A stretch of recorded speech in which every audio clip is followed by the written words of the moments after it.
Masturbation, epekto at kung ano mangyayari kapag hindi ginagawa. Hi mga katoy-toy! Today pag-uusapan natin ang isang topic na madalas tinatago sa bulsa pero curious tayo. Lahat, masturbation. Yes, ito yung self-pleasure na ginagawa ng marami. Pero bihirang pag-usapan. Ano nga ba ang epekto nito sa katawan at isipan natin? At ano naman ang mangyayari kung hindi mo ito ginagawa? Tara, let's talk about it. No judgment, just real talk. Part 1. Kapag ginagawa ito, unahin natin kapag ginagawa mo ito, believe it or not, may mga positive effects ito. Una, nakakabawas ito ng stress. Kapag nag-orgasm ka, nagre-release ang katawan ng happy hormones tulad ng endorphins at dopamine. Kaya mas relax ka at mas kalmado. Pangalawa, mas madali kang makatulog.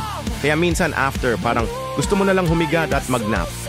Pangatlo, natutulungan ka nitong makilala ang sarili mong katawan.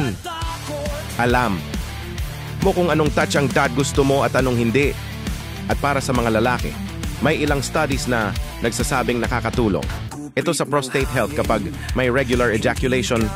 Pero hindi lahat positive, may downsides din lalo na kung sobra. Una, pwedeng maging habit na hindi mo na makontrol. Tinatawag na compulsive behavior. Pangalawa, kapag nasanay ka sa sobrang intense na stimulation, minsan mahihirapan ka o na magka-arousal sa totoong partner. Pangatlo, kung lumakit ka sa environment na strict or religious, baka makaramdam ka ng guilt kahit normal lang siya. At pwede ka ring magkaroon ng skin irritation kapag sobra-sobra. Part 2. Kapag hindi, ito ginagawa. Ngayon, paano naman, Doc, kung hindi ka nagmamasturbate? Well, may mga benefits din.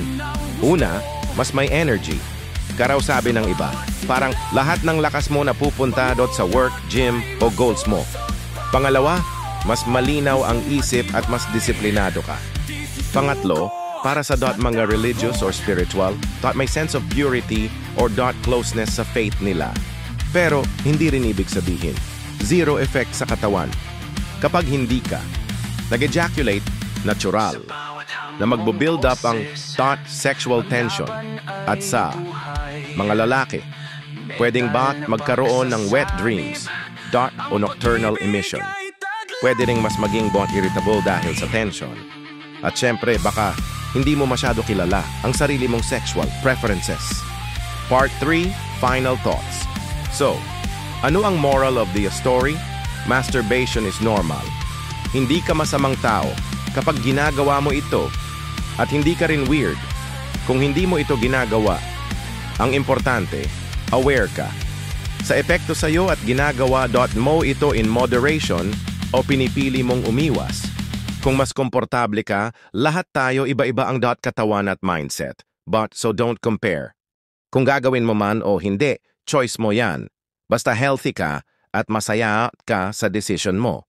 Remember, knowledge is power. And yes, kasama dito ang pag-alam sa sarili mong katawan. Kung nagustuhan mo itong usapan na to, share mo sa friends mo na. Kailangan din marinig ang no judgment talk na to. See you sa next episode and stay informed. Thanks for watching.